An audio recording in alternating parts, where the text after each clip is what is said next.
When I shouldn't be raising funding for my startup. What if the reason you're struggling to raise funding is because you shouldn't be raising funding at all? Many founders waste precious time chasing investors when they'd be better off focusing on building their startup. In this video, I'll share 10 clear signs that this isn't the right time to raise funding and how recognizing these signs can save you lots of time and frustration. I hope you like it. Hi, I'm Brett.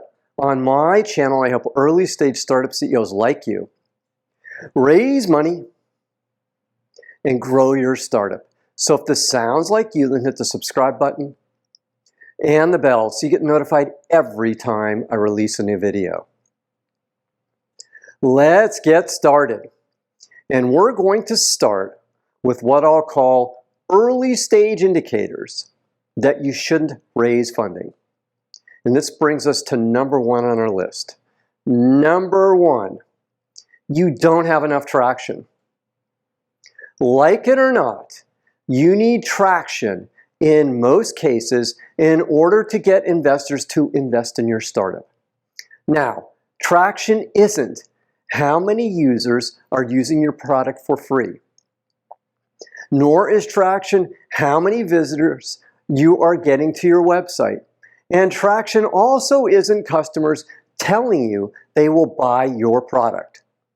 Traction means one and only one thing. Traction means revenue. That's it. The more money you are trying to raise means you'll need more revenue.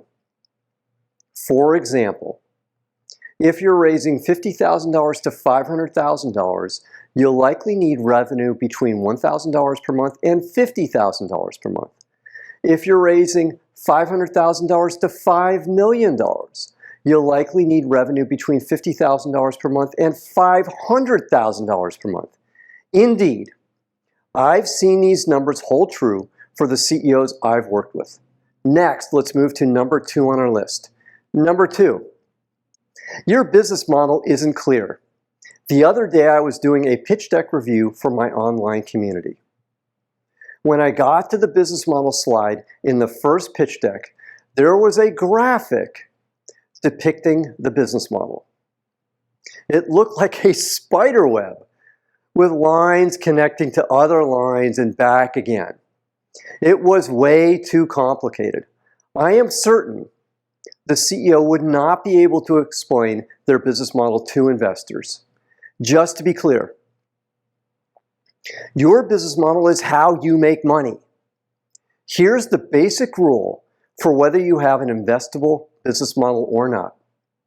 If you can explain how you make money in 7 seconds or less, 7 seconds, you might have an investable business model. If you can explain how your startup makes money to your spouse or your best friend, then you might have an investable business model. The key is your business model has to be simple, and your business model has to make sense. Now let's move to number three on our list. Number three on our list. Number three, you don't have a strong enough team. Back to the pitch deck review I did earlier this week. There was another pitch deck where, when I got to the team slide, the team consisted of only the CEO. Now, it's okay for a solo founder to start a company. In fact, around 40% of all startups are launched with a solo founder. However, you're going to need a team if you want to raise money. Again, this doesn't mean that you have founders. It does mean that you have the people around you to get to the next stage of funding. For a just launched startup trying to raise $50,000 to $500,000 of angel funding, it might be a CEO, a CTO, and maybe an engineer. For a startup trying to raise $500,000 to $5 million, the team is going to be much larger. The question investors are going to be asking is the same question you should be asking yourself. Do you have the team or the ability to get the team you need to achieve your goals over the next 18 to 24 months. Next, let's move on to the next group of indicators, which are about financial and strategic alignment with your investors. And this brings us to number 4 on our list. Number 4, you don't need to raise money. Let's say your company is profitable and it's generating enough cash to fund future growth. However, a friend of yours that had a good exit convinces you that you should raise a round of venture funding. This is a bad idea because the funding is going to hurt you. The first issue is you're going to needlessly dilute you and your team's equity position. The second and bigger issue is you now have to answer to your investors and your board of directors, and they might not like what you're doing. I've seen this happen where there's a mismatch between what the investors want and what the CEO wants. Usually the investors win the fight, and that's not good for the CEO. Next, let's move to number 5 on our list. Number 5, you want investors to solve your problems. It's a massive mistake on your part if you think your new investors are going to fix the problems your company has. Let me explain why. Investors are incredibly busy. They have other portfolio companies besides your company. They have to meet with other potential companies to invest in. And they have to raise money for their own venture fund. In my case, I met with each of my investors for maybe 1 hour, that's it. The meeting before our board meetings, that's it. Then we had a 1 to 2 hour board meeting. The bottom line is your investors are expecting you to run the company, not them. Let's move to number 6 on our list. Number 6, you're not raising enough money.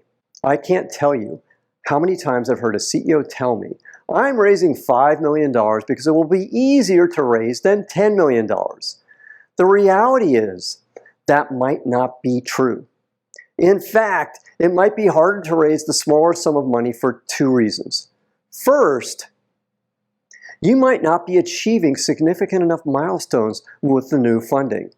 Second, you might have reduced your runway, so you're not giving yourself enough time to raise another round of funding. Next, let's move on to number 7 on our list. Number 7, your startup isn't suited to raising VC or angel funding. 99% of all businesses that are started never raise any venture or angel funding. That doesn't mean these are bad businesses. Here's the deal. You need a big idea that can be worth a lot of money if you want to raise VC or angel funding. Early stage investors are looking for a return of around 30x on their money. This means a $1 million investment has to have the ability to turn into $30 million. And investors want to invest in startups that can, quote unquote, move the needle on a venture fund. This means that the return generated by investing in your startup has to produce a measurable impact on the fund's performance. So, you want to match the amount of money you're raising to a fund that typically writes checks for that amount of money. Next, let's move on to number 8 on our list. Number 8, you haven't made enough progress to raise funding.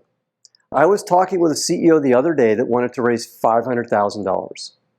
The company didn't have any revenue, and the company was going to release its first product to market in 3 months.